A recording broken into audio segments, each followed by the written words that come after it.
This is the All Things Nerd Podcast, Season 4, Episode 3. On tonight's show, we got a lot to talk about. We're doing trailer reactions. We're going to be talking about Morbius and Bloodshot. We're also going to be talking about new TV shows, Superman and Lois and Walker, Texas Ranger. We're going to talk about old scripts that never got made and give our thoughts on which one was better. And lastly, we're going to talk about science with bricks, living bricks that can reproduce. We'll get more into that. Enjoy the show. Sit back, relax, and here's the intro.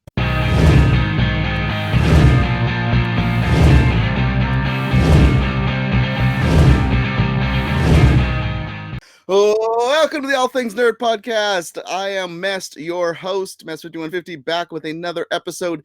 This podcast is brought to you by Malice-Corp.com. Head on over there to get all of your nerd, geek, and pop culture fixes.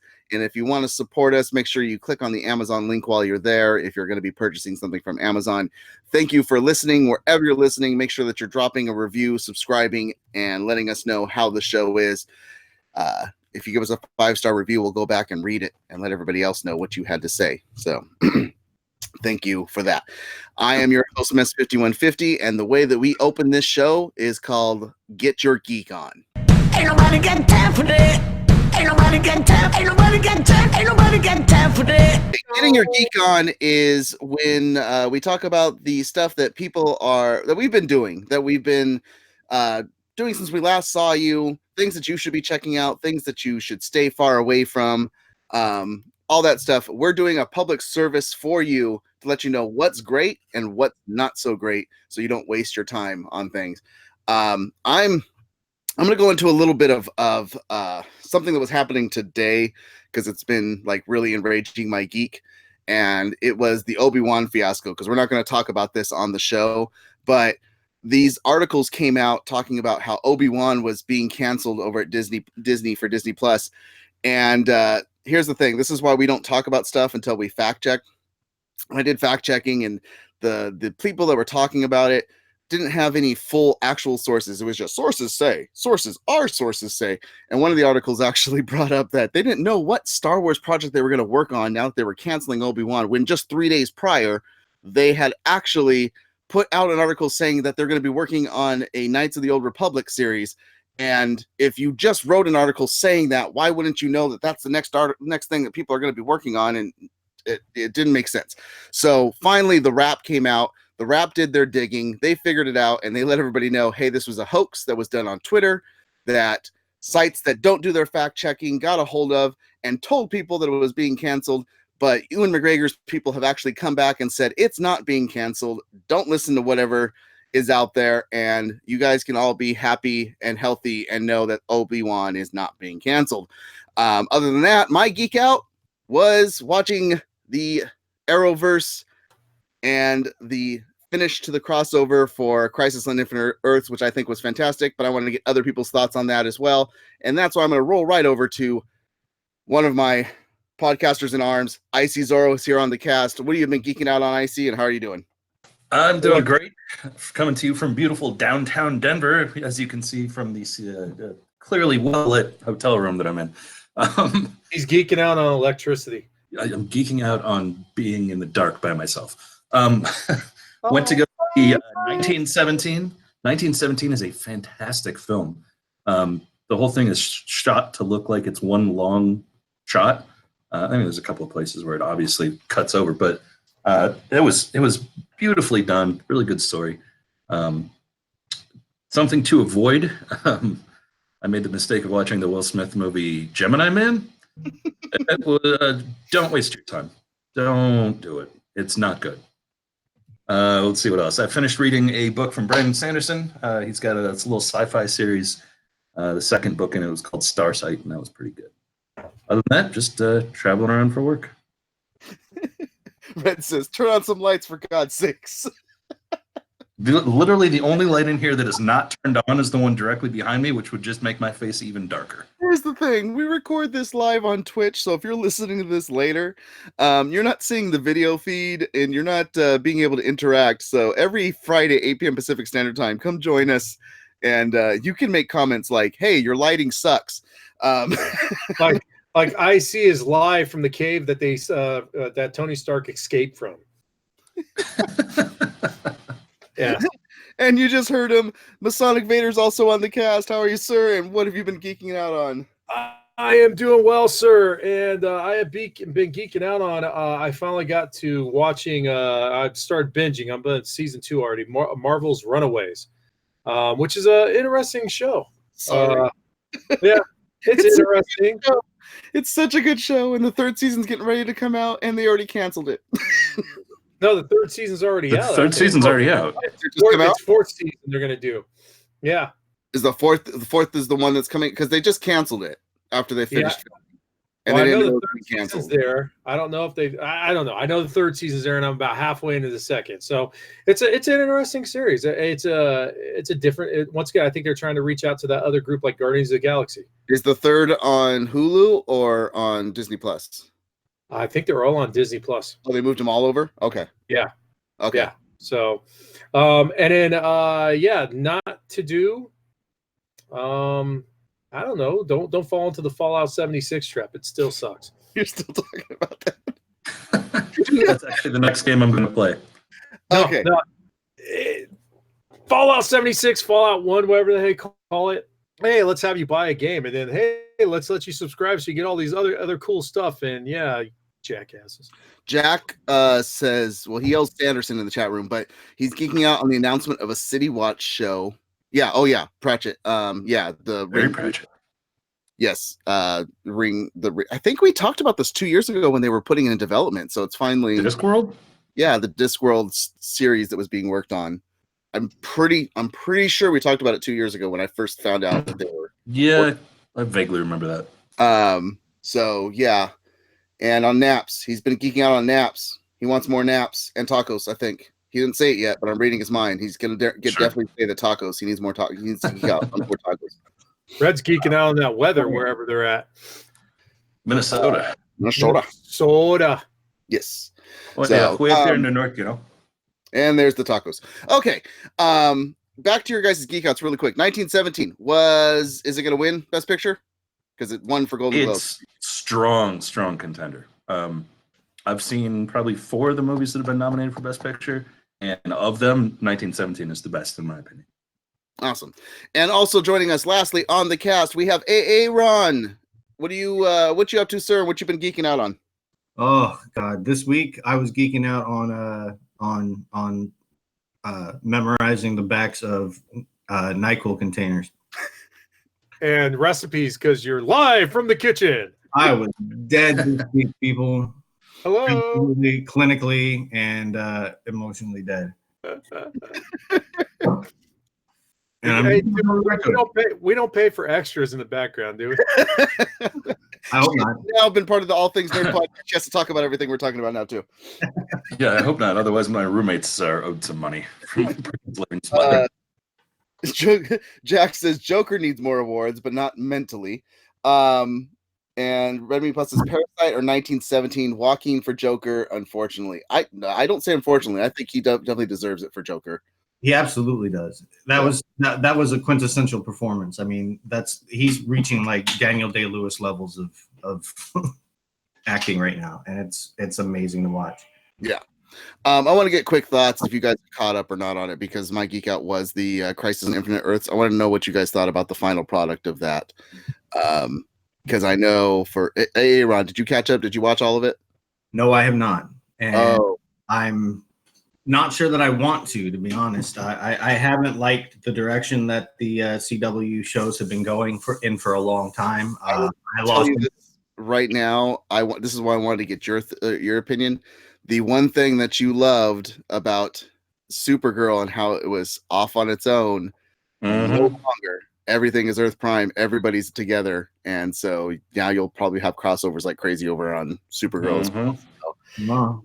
Well, maybe it'll be worth checking out and getting back into. But as of now, as of the past 4 seasons, at least for most of the shows, I have not been happy with the way that they've been taking the characters, and I've not been happy with the way that they've been doing the writing. So I kind of give up on it. But maybe now is a good time to get back into it. Well, it's a new direction, so I think that's the thing. Basically, what it ended up being was exactly what Crisis on Infinite Earths was for the comic books, where they were like, we have so many storylines and timelines. Now everything's all one, and you're not going to Reset. alternate. There's no more alternates. There's one hero everywhere, so which means they're not going to get rid of. I was a little confused by the end of it because they were still showing other worlds. They were still showing like other worlds, but not. But all of the main show people are just on Earth Prime now. All the main show are Earth Prime, and there's not other versions of them on other worlds.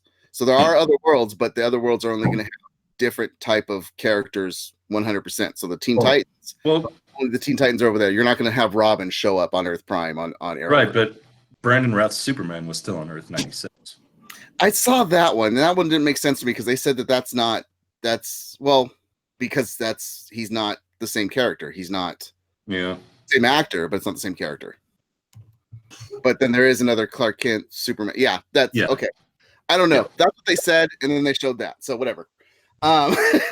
They just wanted to put him in the tights again. That's all. Let's get right into what we're here to talk about, all the different stuff that's going on with nerd, geek, and pop culture. We're going to start this episode out with In a World. In a city, in a town, in a world, they thought they had it all figured out. But there was one thing they didn't plan on.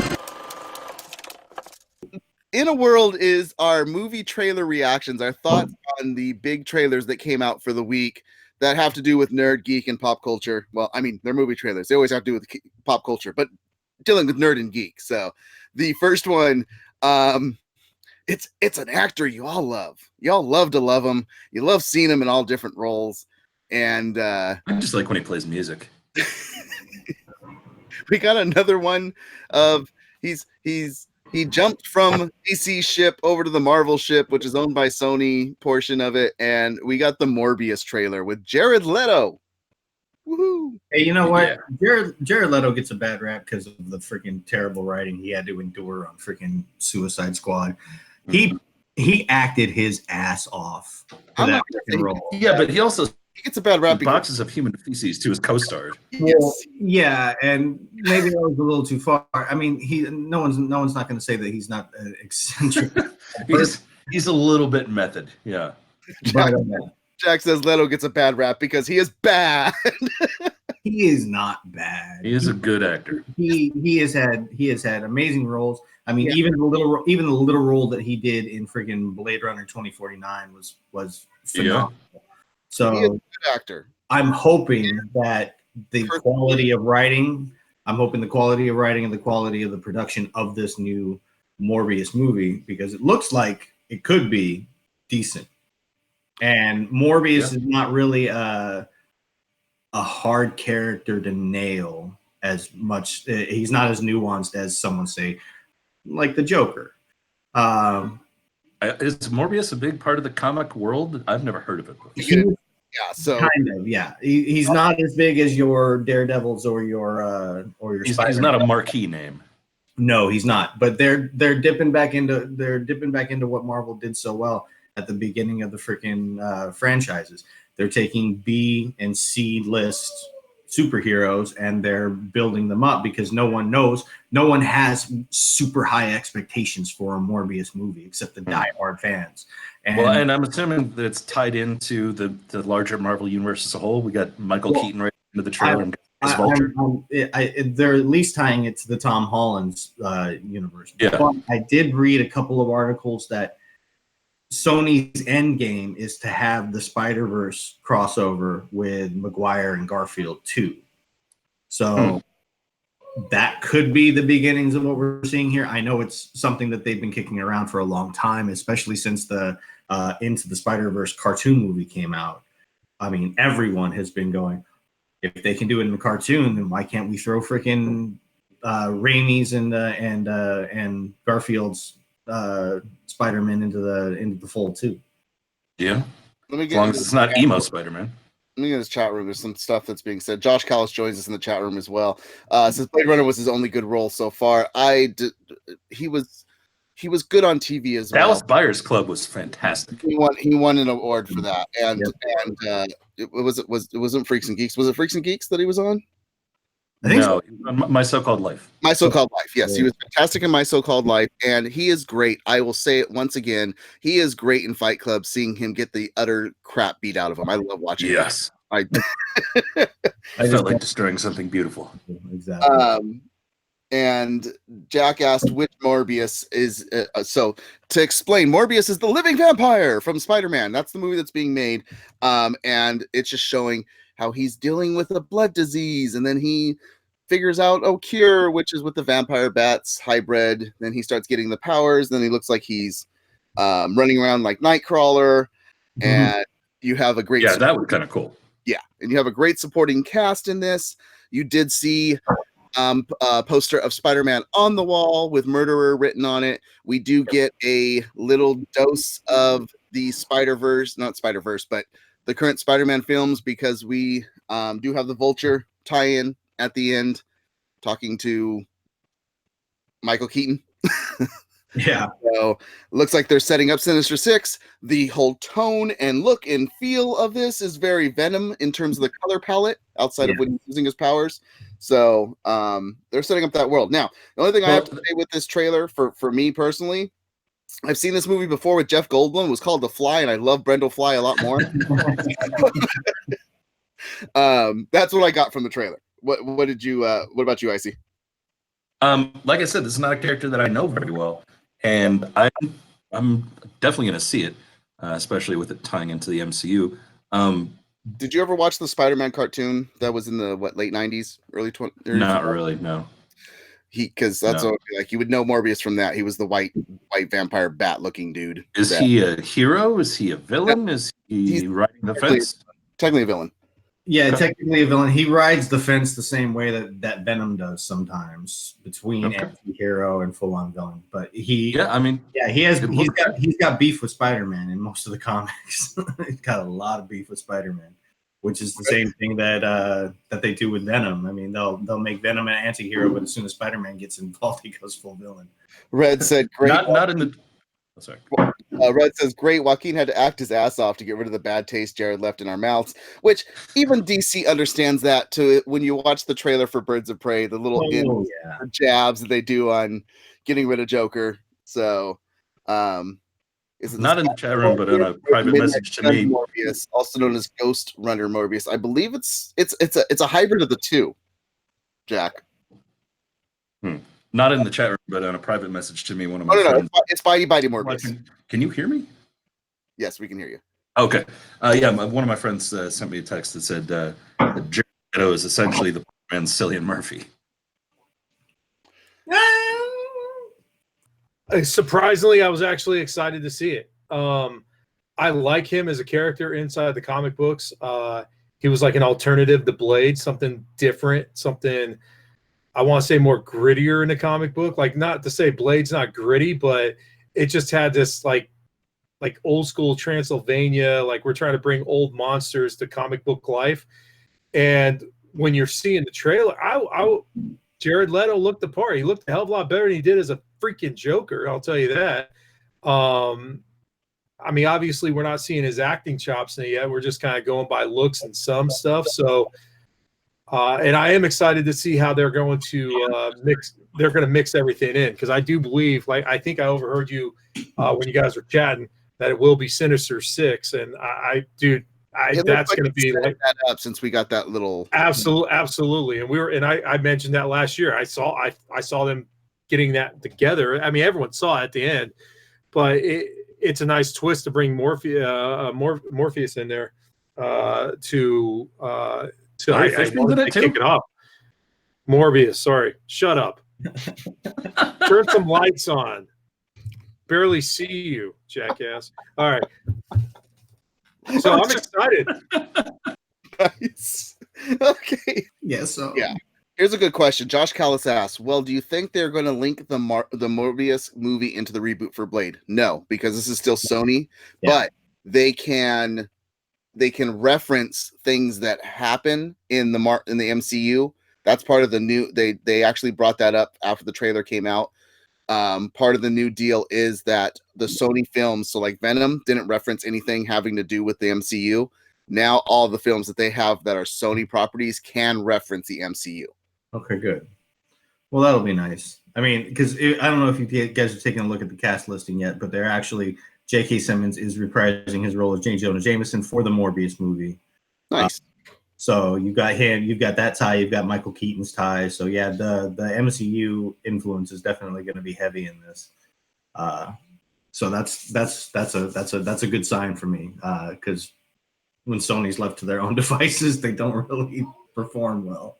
Let's move on to the second trailer that he brought to my attention. This is another comic book character. I remember hearing that this movie was being made a while ago, and then I just forgot about it because just like Valiant Comics, everybody just forgets about him because they didn't sell the way that they had their little rise and then they kind of fell. And this was the big character from Valiant Comics. This is Bloodshot, and we got the Bloodshot trailer with Vin Diesel, and it's Vin Diesel being Vin Diesel. But speaking of people that don't really act, yeah, it's the Vin Dieseliest that Vin Diesel has ever dieseled. It's amazing. So Mark Vincent, what did you do to yourself?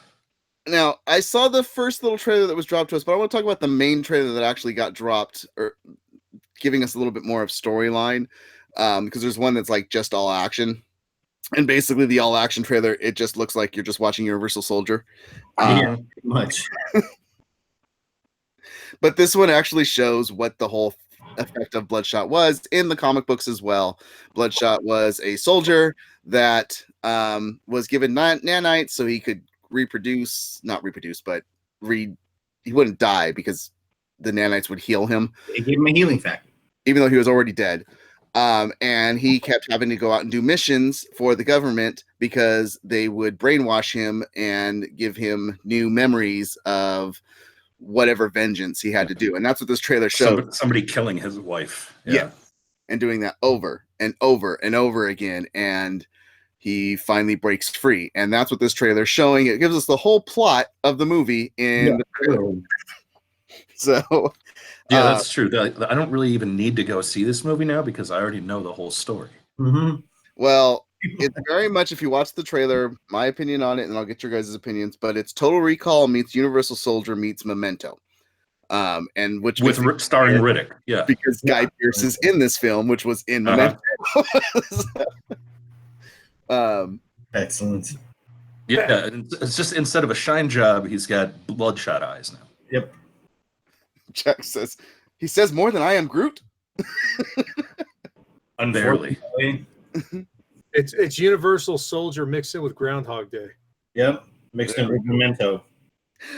Quick thoughts on Bloodshot, guys. I don't know. I think it could be a fun ride. It definitely doesn't look like it's gonna be anything like Upgrade was last year, or there's not gonna be anything surprising or refreshing about going to see the movie. It's just gonna be Vin Diesel at his Vin Dieseliest, and it could be fun. I mean, it's a Vin Diesel action movie. That's all it is. I mean, I'll probably see it, probably not in theaters, but I'll see it after it comes out. Just, popcorn entertainment. Definitely. Jack keeps bringing up, nobody remembers Rise of Midnight Sun series? Blade, Ghost Rider, Wheeler, and Morbius. I remember it. It wasn't my favorite series. It was, and he put Laysai. And Josh said that would be sick if they did that all together. Yeah. If they did this right. Could be. The Bloodshot, the CGI looked pretty sick. When he gets himself blown up and his face is getting ripped off by shotgun shells and stuff. It reminded me of the movie that does not exist, X-Men 3, when Wolverine is trying to constantly blown apart. You mean with his magic pants? The pants that never rip. Yep. Yeah. The only thing that bugs me about it is, in the comics, there's a red circle on Bloodshot's chest. It's just what he looks like. And bummer of a birthmark, Hal. The way that they got it to do the red circle here, it's just a red light that comes out of his chest. And I was like, what the? Just tattoo a red circle on him. Give a meaning. You know what? There are some. If you go back and look at it really quick, his suit has that red circle. Yeah. But it's just glowing. It's not. Yeah. So it's I don't know. Whatever. It looks too reminiscent of Iron Man. it looks interesting. So I'll Yeah, the probably- first thing I thought about was Groundhog Day, though. Like they just Oh, no, keep I replaying the day. Universal Soldier with it. So Yeah. What was that? The more recent one? Live, Die, Repeat. Tom Cruise. Yeah. Yeah. I will tell you what, if it's anything like if they have a decent side protagonist like they did with Emily Blunt in Live Die Tomorrow, I will never get tired of watching Emily Blunt shoot Tom Cruise in the face. So if they could put something like that into Bloodshot and just have somebody that I like shooting Vin Diesel over and over again to get him used to the freaking time loops, I love it. And two thumbs way up for me. Red Meatball brings up, and I'm glad she brings this up because this is the big thing, is that not everybody's going to have Valiant Comics was popular with comic book people, but beyond that, nobody really knows any of the characters from Valiant Comics. They weren't like, it's not like Superman and Spider-Man, which is like everybody knows who those characters are, even if you're not reading comic books. So she says, is it the story, the connection to the comics? What is the appeal of these movies? Of the Valiant Comics, is the most popular character that came out of it. And it was, here's the thing, Vin Diesel likes comic books. He's a comic book fan, and he wanted to get this movie made because he likes the character. And that's where the appeal came, is he just wanted to make it, and it was a cool story, and it's a cool character, and let's see if we can get other people to like this. And Valiant is trying to reboot itself for the last 6 years. It's trying to do all this stuff, and it's just not working. And maybe this movie will be what does it for Valiant.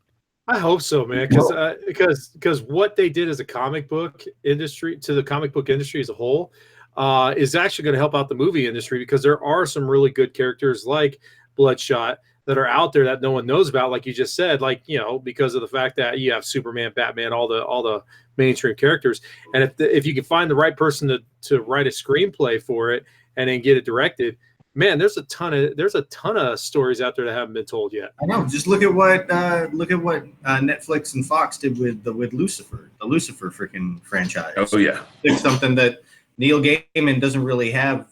Well, he's got a really, really strong cult following, but he's not a DC, he's not a Marvel guy. And they took the Lucifer comic and they turned it into something phenomenal. Oh yeah, I love that show, and I like that they tied it in on Crisis on Infinite Earths too. Yeah, three little cameo from him. 3 years running, I'm pretty sure that's been the most streamed thing on Netflix, or at least in the top 5.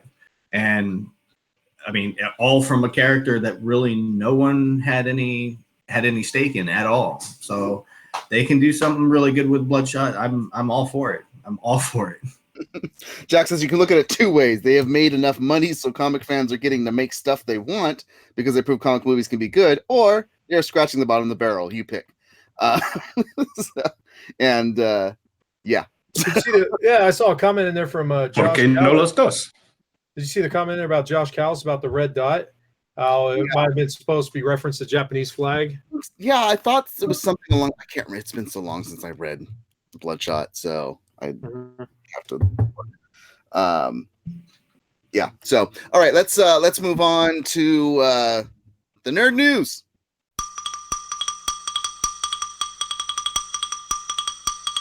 We're going to start off with our TV stuff first. TV, CW is renewing everything. And to go along with renewing everything, they have 2 new shows that they have ordered.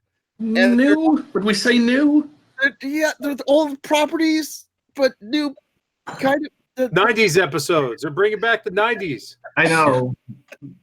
They ordered Superman and Lois. Lois and Clark. Oh, I'm sorry. Superman and Lois. My bad. It's the Tyler, Dean Cain and Terry Hatcher. Wait, no. Ashlyn and Elizabeth Tulloch, Superman and Lois that you've seen in the Arrowverse. They're getting their own series now, which we'll get thoughts. I like Betsy Tulloch quite a bit, but she's got a slightly lazy eye. It's distracting.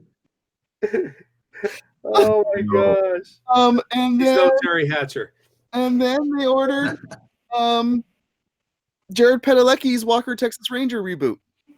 Yeah, it's just that I can't believe that they're doing this. Dude, I hope Chuck Norris comes out of retirement and kicks their ass. I don't know if any of you have ever gone back and actually watched some of these old 90s staples that everyone just loves. Everyone loved the camp. Everyone loved it made Chuck Norris a legend. I went back and I watched for maybe 30 seconds before I wanted to start removing pieces of my face. Which one? Walker, Texas Ranger. It was just so terrible. Bad. It was Superman and Lois really quick. So it's people that have already been playing these characters.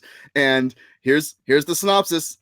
It follows the comic book's most famous journalists as they deal with all the stress, pressures, and complexity that come with being working parents in today's society. We're getting super parents, and we're getting super. Yeah, I'm confused. Are they doing? Did they retcon that at the end of Crisis on Infinite Earths? Because she says something about how he needs to get home to his boys, and he's confused.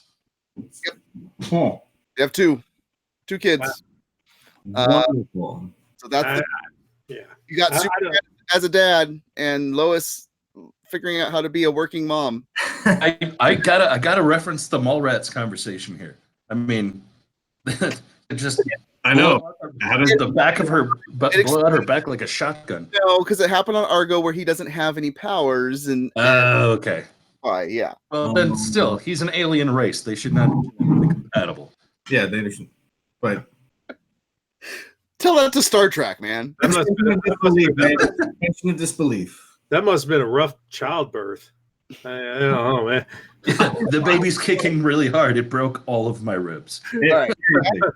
An All-American Hero reboot. We talked about that 3 years ago. It got canceled. They were making an All-American Hero reboot.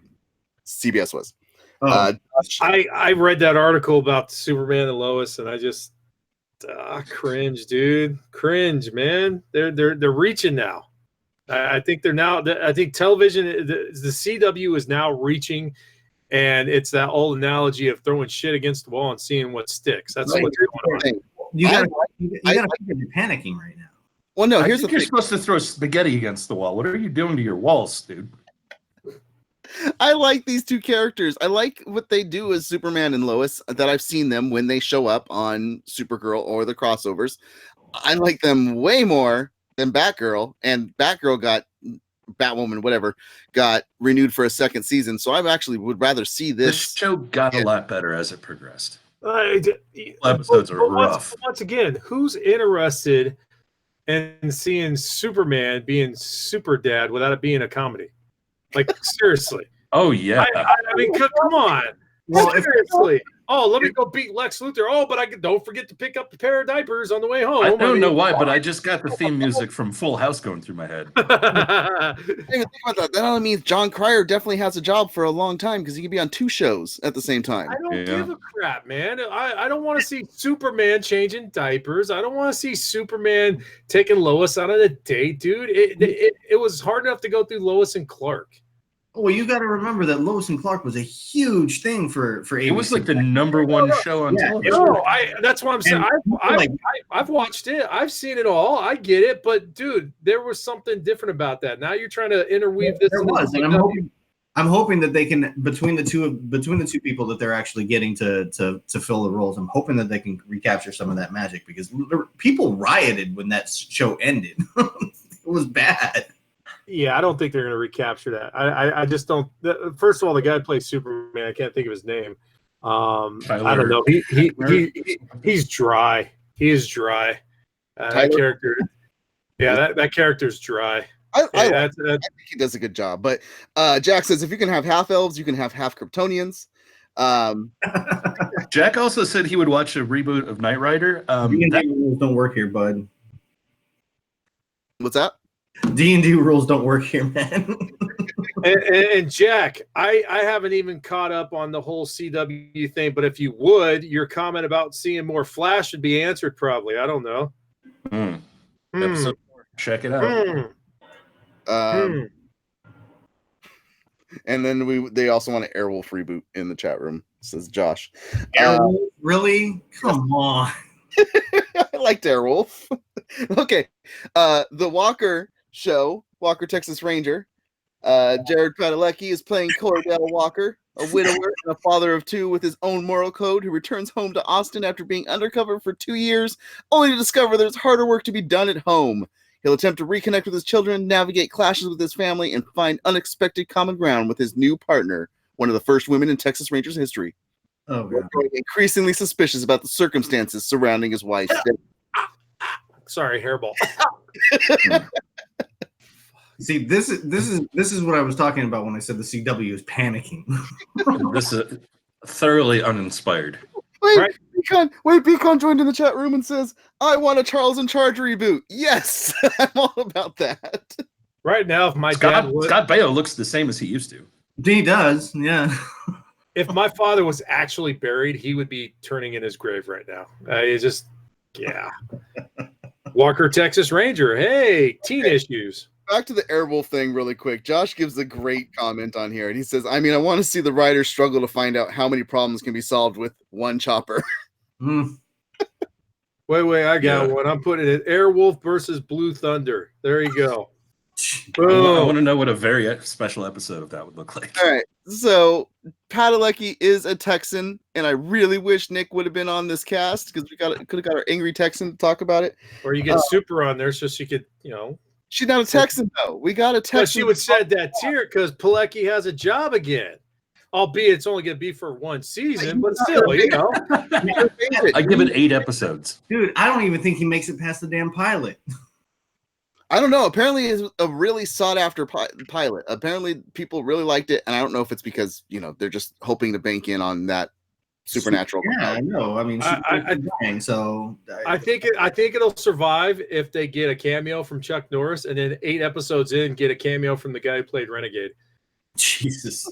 There you go. It Lorenzo might make Lamas? Yeah, it might make it. Yeah. It might make it. Beat that nostalgia horse until it freaking turns to dust.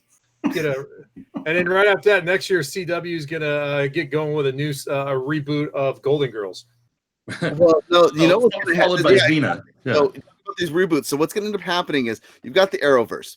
The Arrowverse is now just Earth Prime because Arrow's over, and they've got the first episode of the Green Arrow and Canaries that's going to air this next week.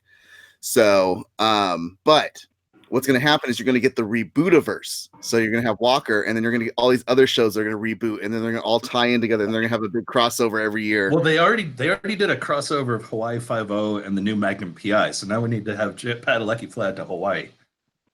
Just connect all that up. And have Chips and Cheers. Yeah.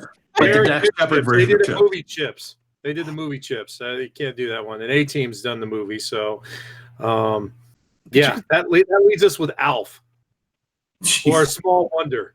And they're tying got- us Yes, together. let's do Small Wonder. Since you brought up Golden Girls, it is Betty White's birthday today. She is 98. She is literally older than sliced bread. That's true. It is absolutely true. I honestly think she's the only person on this earth that's actually entertained us on all forms of communication or entertainment. Yeah, including theater, radio, painting, black and white, color TV, movies, silent movies, probably. I don't know. Probably throw it in there. Traveled over the seas and entertained the troops. I mean, she's done it all. Yeah, yes. Let's get quick reactions to the other TV news on what Westworld did at CES. Did you guys look at this? Have not. Yeah, that looked creepy. I avoided it because I'm going to try to get myself caught up in that. It has nothing to do with spoilers. This doesn't. It doesn't talk about the show almost at all. No, what they did at CES was they partnered up with the company that they were using was called Insight, but that wasn't the actual. It wasn't a real company. They partnered up with Golden Spoon, I think, or Something like that. Giant Girls. marketing agency Giant Spoon, and they invited all these website writers. This is from Forbes. I saw one from Gizmodo, and they had all these people come in for a dinner, and they asked to be able to look at their social media. Mm-hmm. You had to sign in order to get into the dinner. You had to sign a waiver allowing them access to all of your social media data. Yes. So this is what was explained. This is an activation and celebration of the latest season of Westworld. We are here with Insight, which is the fake company, which is a company that's featured in the 3rd season, and tonight is their keynote address where they'll be unveiling their strategy engine, a tool that can use your data to benefit you and help you chart a course in life, basically eliminating the need for you to make tough decisions. This is literally a dinner we're serving where the main course is your data. And literally everything that happened from that point on to all these writers, the people that were serving them, that were dealing with them, that were talking to them, knew every little thing about them from social media, the name of their dog, what type of food they liked because of what they were posting. All this different stuff, got really deep into it. And it came to the point that there was guests that were talking about how their experience was going that were plants that were not actual. So you couldn't tell who was an actual person, who was a plant, who was a... It got really crazy weird. And Gizmodo, when they talked about it, was like, we got trolled because they literally were like making jokes about them. That's some Black Mirror shit, dude. It is absolutely. Yeah. I heard a podcast that I listened to. One of the girls on, Maud Garrett, she does a lot of entertainment nerd reporting, and I think she might have actually been at that dinner. She said it freaked her out. Like, people were asking her about her dog, and was just losing her mind. She said she felt deeply unsettled. Yeah, it reminds me of that meme that's going around right now, like guy standing outside holding a freaking protest sign that says, "If you could please stop using targeted ads for things that I've only thought about." I thought you were going to talk about Baby Yoda. Some of the stuff said in here. They walked into the room, they started handing out hors d'oeuvres to different people, and one of the people's like, they just offered me Dom P. This is a drink from my wedding. Dom Perignon is a champagne. Yeah. Only her. They weren't offering it to everybody. They only offered it to her. Yeah. That's what I mean about the preciseness of this. Was it makes it really creepy when you think about it, how much they can get from the social media of our lives. Yeah, I think about the stuff that I've posted over the last, 10 years since I joined Facebook. If you just exhaustively went through all that stuff, you would have a real good idea of who I am as a person. Yeah, it's true. I would also call the cops probably too, but it's different. Yeah, because the writer brings up, how do they know my dog's name? Someone said, sounding concerned. I'm not even on social media. I began to feel a bond with my table mates, and after clinking glasses, I went on my phone to find them on LinkedIn, and then it was only then that they began to question if any of them were really real or simply just data scrappers doing this fake company's bidding type of thing. Like they didn't know who was who. This is the crazy weird thing about this. Like, this is a very immersive experience. Well, yeah, and I mean, with the metadata that they get from Facebook and LinkedIn and every social media site that we use all day, I mean, they can amass just ridiculous amounts of information. Yeah, if you look at my Twitter, Instagram, Facebook, Bumble, Tinder, Reddit, all this various stuff. MySpace. Oh God, yeah, back in the day. Yeah, let's go back to like 2003. I guarantee they went back to that. Christ, let's not. But I guarantee when they were doing this data grab, they went back to all that type of stuff for these people. Yeah, I mean, it's not surprising. And just from the pop-up music as soon as you went to my MySpace page being Alkaline Trio or something like that. I don't understand how this all ties into Westworld 3. And I still don't even know what the hell the story is. The big focus on this was that Westworld is no longer, you're not in Westworld. Now Westworld is in your world. Yeah, that's out in the world. In this article. So that's the thing, is now your information is available to everyone, everywhere, everybody, including the non-humans, the robot. And so that's what I think the tie-in is. I think that's going to be the thing. It's like Westworld is Skynetting you. No, do they give them the blue pill or the red pill? Well, Dolores is going to track down Jesse and get the blue meth. Yes. Jack says, I am social media. I mean, this is where but this was at the Consumer Electronics Show, which they usually don't do activations there, but now they're starting to, like they do at Comic-Con and stuff. This was the first time Westworld had done it. And this is just where technology is going to where how immersive these experiences are getting. I mean, I go to experiences all the time at Comic-Con. And each time they're like more awesome. When I did the Taco Bell 2099 four-course dinner, it was awesome. It's crazy. But if I had walked into an experience like this where they able to go back 20 years and stuff and look at, the different stuff and talk about that, it would have been very creepy and weird. Mm-hmm. And this is the world that we're going to. I want to see some of the logs from the chat rooms back in the AOL days. Oh Jesus! Oh ASL. Oh God! Please don't. It'll take him 5 minutes to load up. Yeah. Teenage me is setting himself on fire in 1996 right now, dude.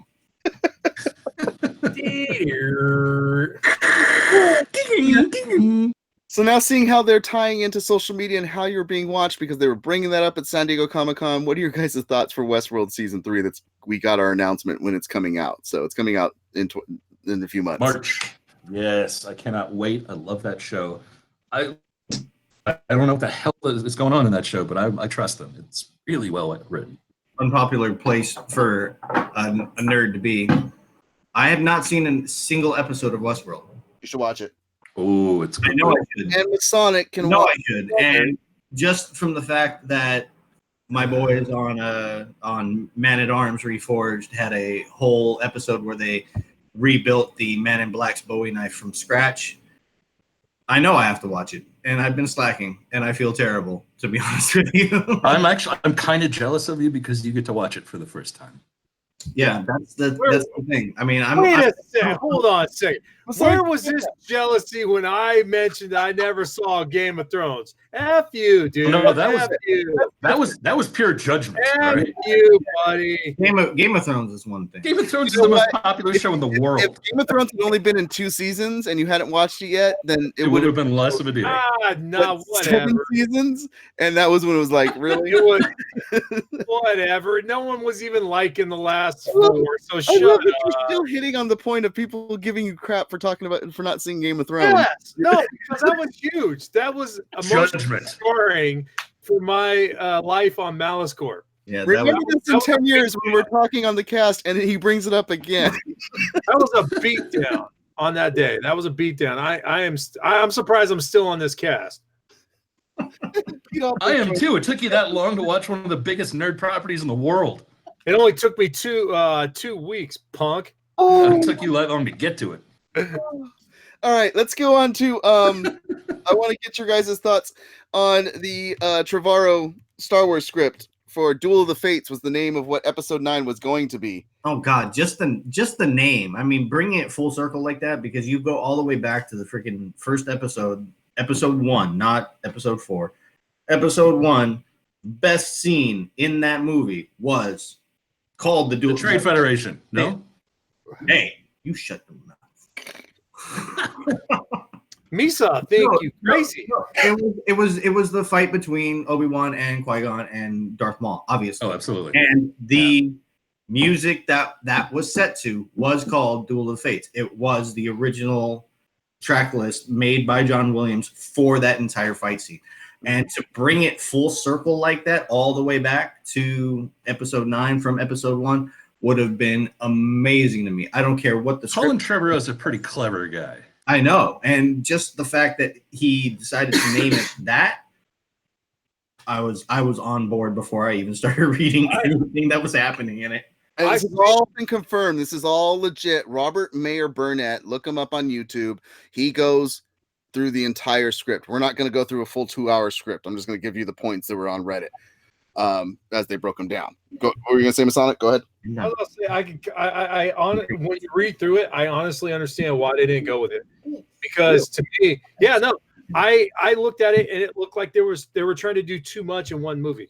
They were trying to tell 3 different people. To the rushed front half of the movie that they went with. I once again love the movie, but the front half is rushed. They tried. No, absolutely. I agree with you. The front half is rushed. They should have gave it more time. But when I'm reading through that, they're trying to because honestly, when it comes down to it, Rey is the main character out of the remaining 3 movies. That's the given. And when you look through everything, they were trying to give too much to me. They were trying to give too much to Poe, to Finn, and to Rose. They were trying to make too much of that, and that would have took in the away. version. Yeah, and that would have took away from the main character, which is Rey and Kylo Ren. Yeah, they did have Kylo Ren in there, but if you read through it, they were just trying to do too much in one movie. And the Trevorrow version has them doing the whole side mission thing again, which they did in episode 8, with Rose and Finn, like it felt a little repetitive, maybe. Well, I'm not going to read every single little point because it's literally the entire story. So I'll just go to the things that were like set apart from what we got that seemed kind of cool and get your thoughts. Rey, disguised as Tusken Raider, is revealed to have created her own weapon early in the film, a double-bladed lightsaber hybrid of her staff and Luke's cracked saber. Okay. You didn't have to wait till the end. I saw that Jedi Order. Well, you didn't have to wait till the end for her to create her own saber. She should have had her own weapon. So but didn't need one because she kept getting hand-me-downs. Poe, Finn, Rose, Rey, and BB-8 steal a Star Destroyer and escape. Well, better than attacking a Star Destroyer with horses. Hey, you know what? Those horses were badass. Don't even freaking start. Yeah. Another one I really like the look of. I wish we could have gotten this. Coruscant, no longer a vibrant city. The new structures are built atop the Art Deco structure of the Old Republic, occupied by the First Order. Uh-huh. Citizens are scavengers now. Huck's the Chancellor. So it's Futurama. Well, kind of Futurama. It was Futurama before Futurama was Futurama. Because if you read the old, a long time ago in a galaxy far, far away. Yeah, kind of like that.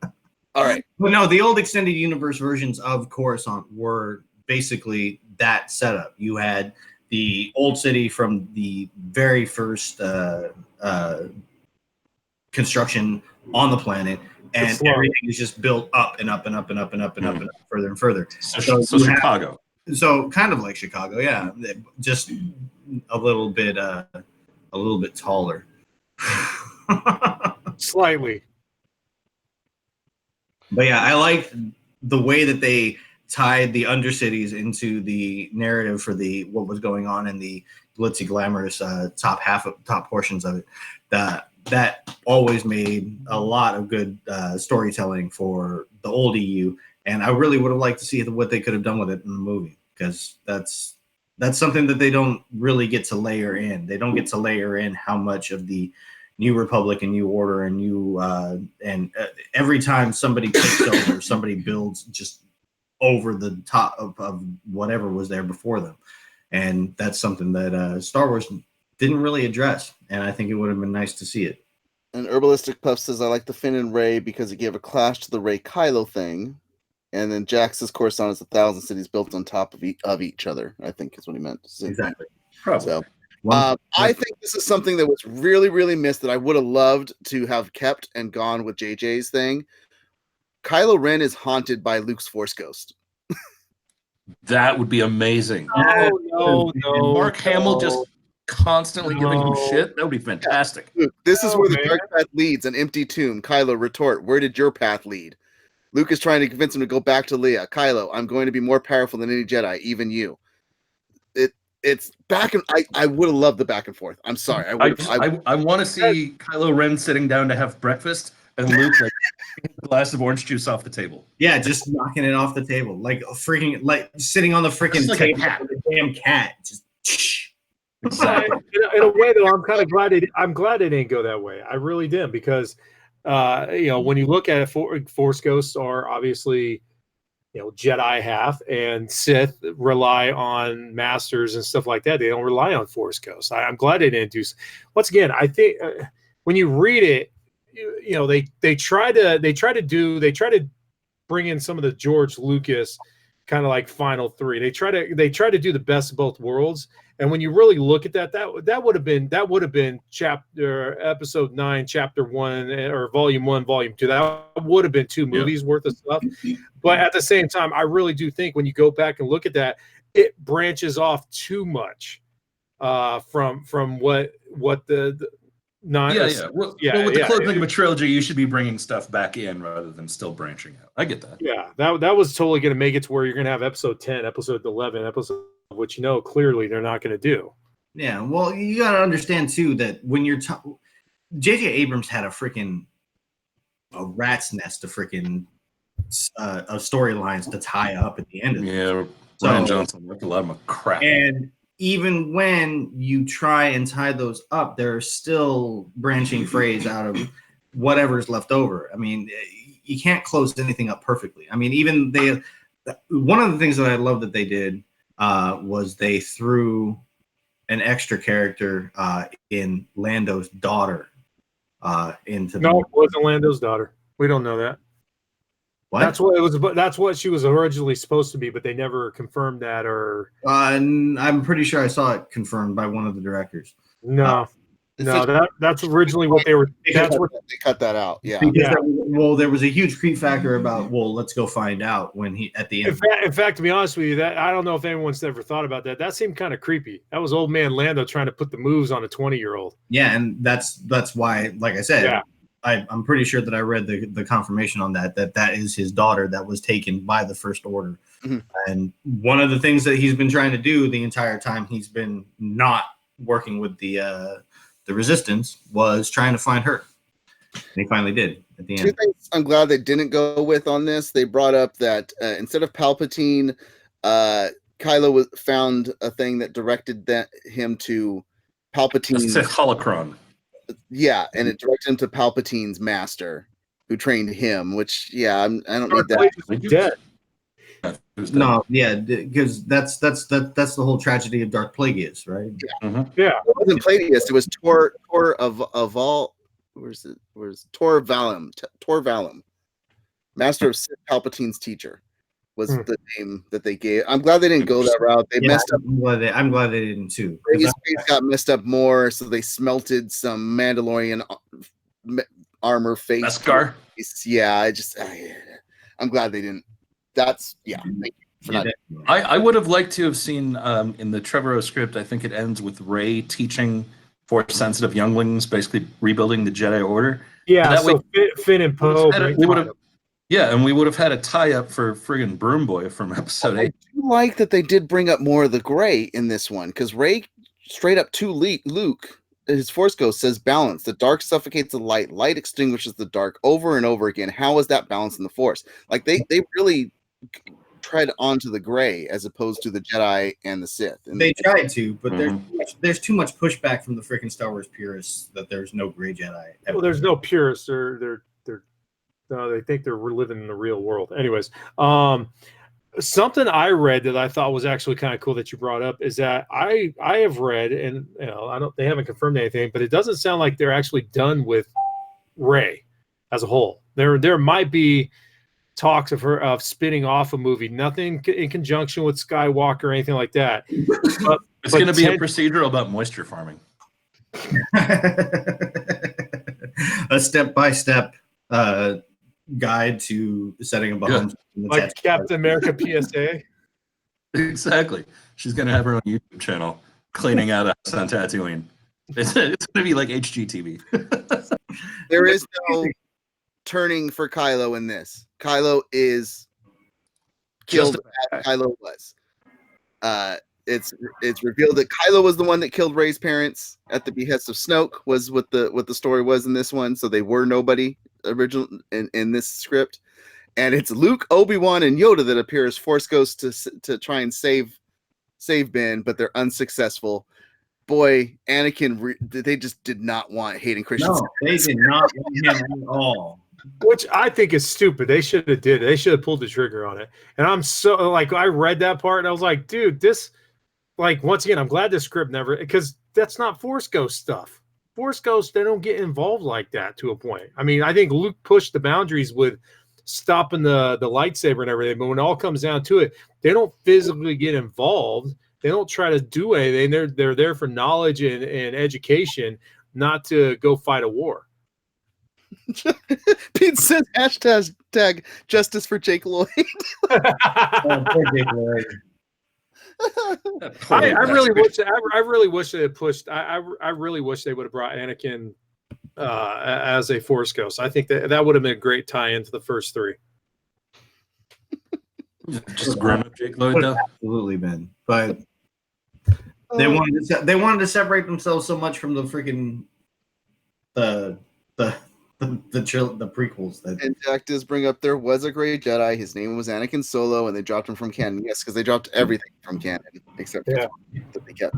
And no, I gotta go against you on that one, Aaron. J.J. Abrams did not ever. In fact, he embraced episodes 1 through 3. He's gone on many times before saying he liked them.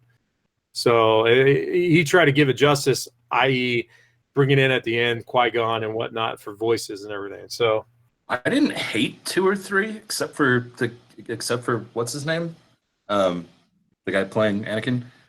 I actually enjoyed them. 1 though is just utter.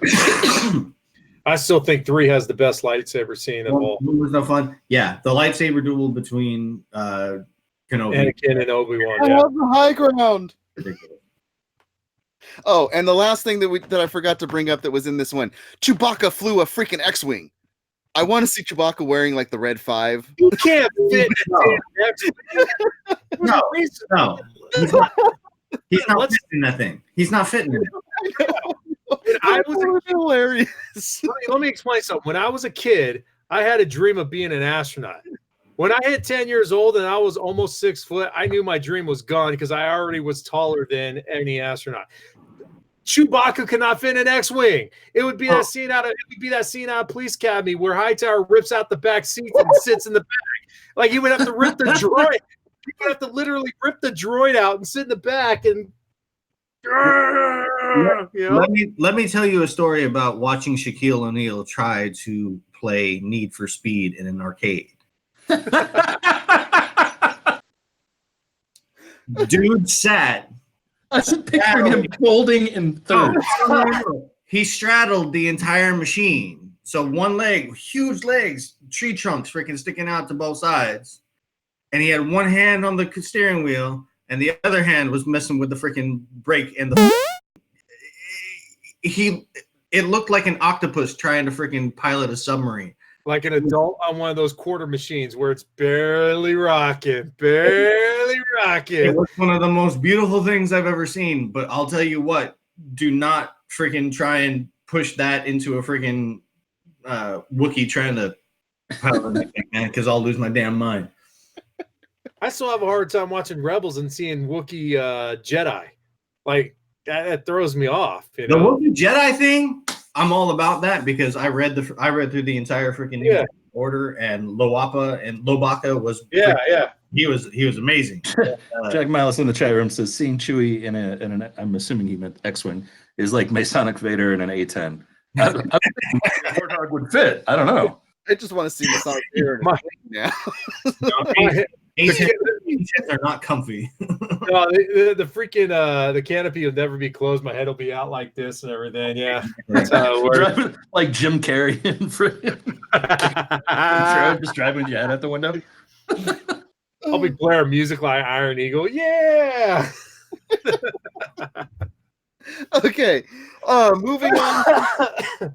Science story, because we got to talk about it's all things nerd. We got to talk a little bit about science. If you guys are enjoying these shows, make sure that you're subscribing wherever you're listening, that you're dropping reviews, that you're commenting, and be here live every Friday, 8 p.m. Pacific Standard Time at twitch.tv/Malice Corp to interact and be a part of the show and get your thoughts in on the things we're talking about. So the science story, something has been being worked on for a while, but they learned how to basically make concrete that reproduces. It's alive. Asexually, apparently. It's a part of engineered living materials is what they call it, and it's basically using a bacteria, mixing it with sand and was it hydrogel that helped it retain water and nutrients, and it gave the bacteria something to survive on. And they were literally able to take one brick and cut it and make it 8 bricks. So this is stuff that can be used. But they were smaller. No, after the research split the original brick in half and added extra sand, hydrogel, and nutrients, the bacteria grew in 6 hours into 2 full-size bricks. Okay. Because I was going to say, I can make 1 brick into 8 bricks. Just give me a hammer. No. They grew back into full-size bricks. And after 3 generations in which the researchers again split the bricks, they had 8 bricks. So we're getting into flatworm technology, what you're saying. Well, but how many loaves and fishes did they have? I don't even know if that's earthquake proof. Yeah, it says Will Srubar, a material scientist at the University of Colorado, Boulder, making Bricks in Boulder. Yeah. Nerd humor. Sorry. And his colleagues wanted to engineer life into a bulk structure material, so they turned to a hardy photosynthetic cyanobacterial species in the genus Cyanococcus. Sounds like science. I like listening to you try to say science words. It is literally science fruitcake. It's alive. It's alive. Cyanococcus. That is the right pronunciation. Genus. What? The genus? Yeah, that I got wrong. But it is Cyanococcus. I got that one. I got the big one right. Okay. the big. Yeah, we're not going there. They mix the cyanobacterium with sand and hydrogel. And this is a process that they're saying the astronauts can use that go to Mars to be able to build structures. So it's a cool thing. I just wanted to get your guys' thoughts on it. You know what? I'm okay with it because honestly, self-replicating bricks would be that's some science that I can get behind. Because hell yeah, yeah. Ever since I learned that you could grind a flatworm up into 1,000 different parts, and each one would regrow an entirely new flatworm. Mm-hmm. That has blown my mind. Oh yeah, we need to study that and get some regeneration properties going for healthcare. Exactly. It's awesome, but I want my hoverboard. Damn it! I just want to. I mean, there's got to be a way to turn off the replicating process, right? Like, otherwise, our houses are just going to get. I know. Otherwise, we're just going to. I love it. Like, houses aren't going to be made out of this anytime soon. But imagine you could get a runway. Is literally what they used in the article. Like, we're going to use this for modeling purposes. Like, we need. I was thinking more planes than models, but okay. Oh, okay. I thought yes, planes. That's But what. I think. Now I want to see. I want to see a cat walking down a friggin' runway made of bacteria. It would be like that scene out of X-Men where Magneto's walking over the little metal plates and he keeps reproducing. There you go. Oh yeah, nice. But I think the key to it though is that they said when they reproduced it, didn't they have to add more sand and everything for it to get more the full sand. size? So I bet you, more sand and some of the hydrogel, and then So Mars is the perfect place for this. So in other words, kit there, and essentially you paved Mars and put up a parking lot. So, or you just you follow the instructions from a classic '80s movie. Just don't feed it after midnight and don't add water to it. And Jack says that's a shit ton of bricks to drop on coyotes. Oh my god. So yeah, science. Why was he referencing Michael Dukakis? Because of my pronunciations to things. So, Pete says it's like the old video game Zookeeper, building constant walls to keep the animals in. Yep. You are not wrong. Not wrong. Yes. So, any other thoughts of what we could use this for, or what you would want to use it for? When I see it, I think about those videos where people use top ramen to fix holes. With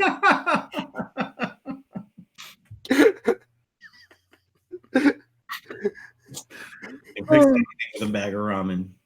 Oh.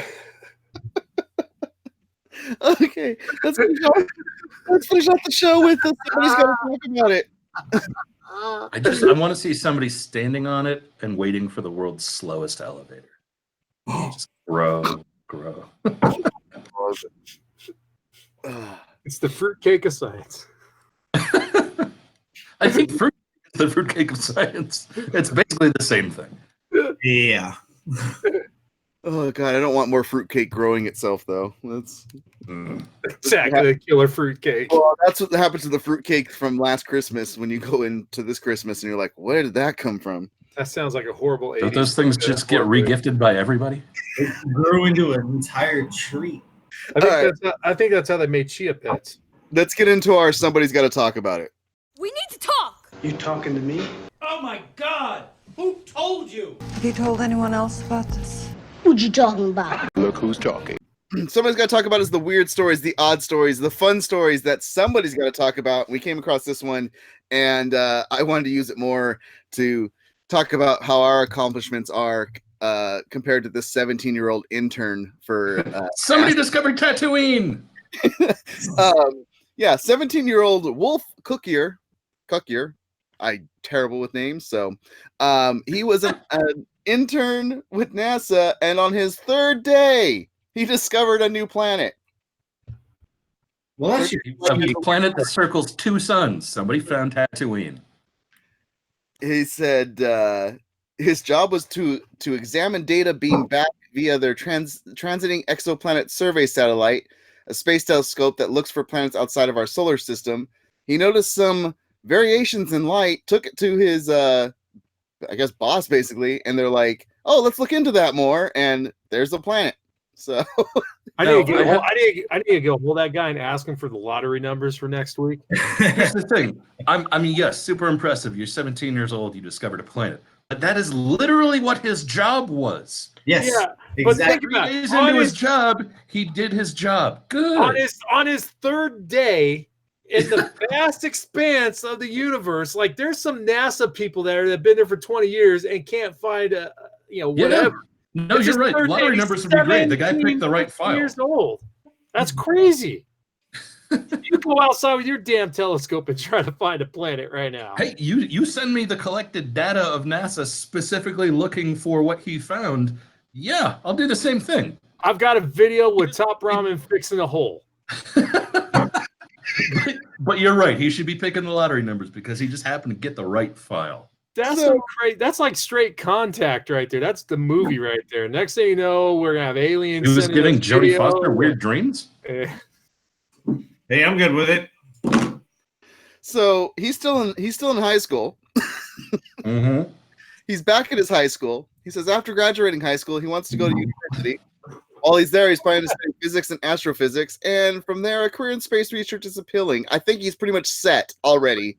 Yeah, I think if you're the kid that discovered a planet when you were 17 at NASA, you have a job waiting for you. There's 2 things I want to say. First of all, Pete in the chat room says, "Wait for a box of power converters, found the planet." And it's safe to say this guy is going to be, for the rest of his life, he's going to go to every freaking space convention. He is just going to. Oh yeah, he's going to be hanging out with Bobak Fedowski. Let's just say he's not going to be lonely anymore. Doesn't matter where he goes. He's. Have you seen pictures of this kid? The unibrow is strong. Jack says, well, his life peaked at 17, so he's basically calling him Al Bundy. That's going to be sitting in his. 4 touchdowns. 4. He's going to have an exact replica of the telescope that he used to find the thing. What's the guy's name? Everyone.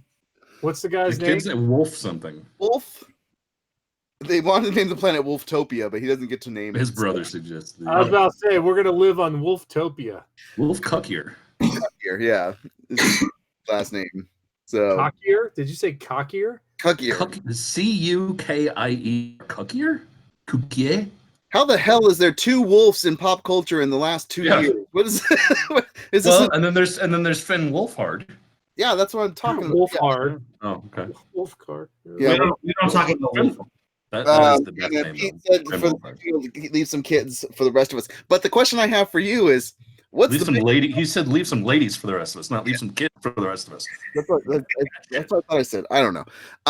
The question I have for you guys is, what's the biggest accomplishment you've done on your 3rd day at work? I figured out how to properly unbox the frozen bagels at Einstein and put them on the racks.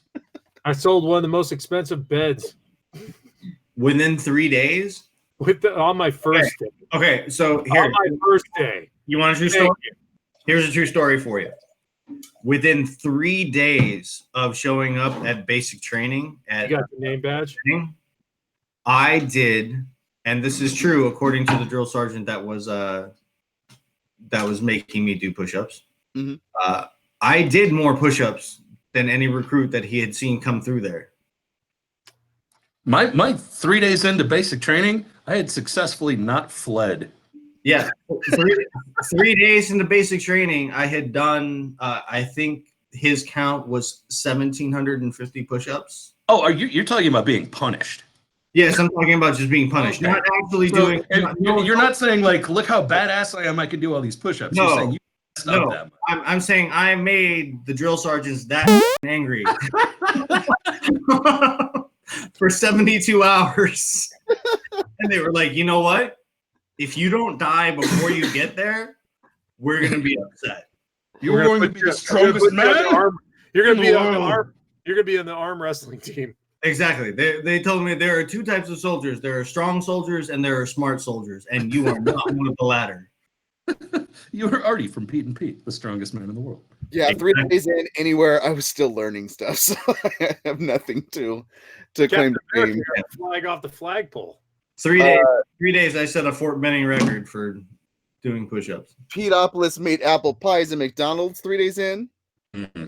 Oh yeah, deep fried. And Econ brings up the Polk High School finest scored 4 touchdowns in one game. So, yeah, but Pat Mahomes just threw 6 in the NFL playoffs. So. Oh, but that's somebody's got to talk about it. And you know the best thing about this, we have all this stuff going on that we talked about, and we didn't take the easy out, the easy trending topic to talk about, and that was National Treasure 3 with Nick Cage. Oh God! So yeah, you bastard! Whoa! Right at the end. Yizzle! Whoa! What now? Yeah. Right before we started broadcasting on Twitter, the #1 trending topic was National Treasure 3. Oh my prayers have been answered. Stop praying. I've been waiting for this.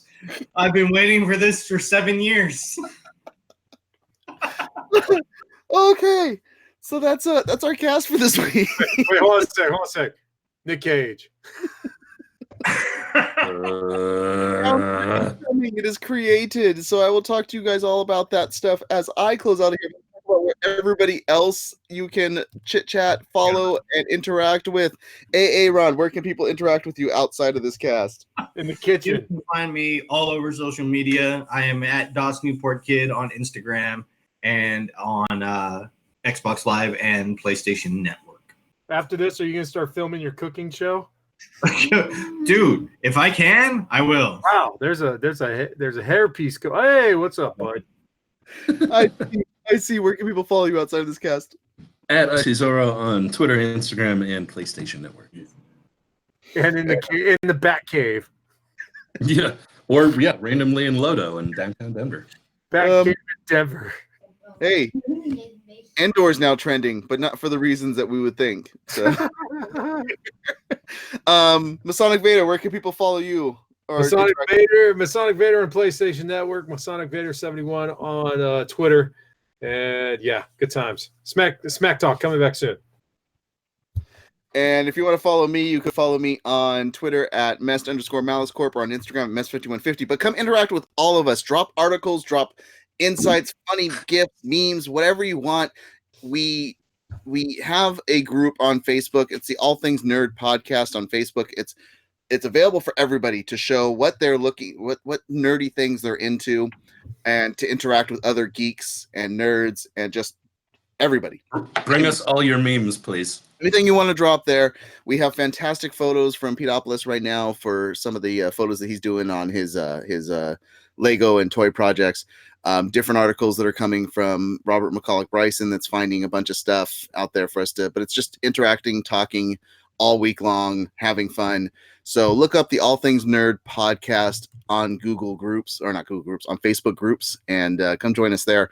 And anywhere that you're listening to this, once again, make sure you're subscribing, make sure that you're dropping a comment or reviewing, and thank you guys for checking us out.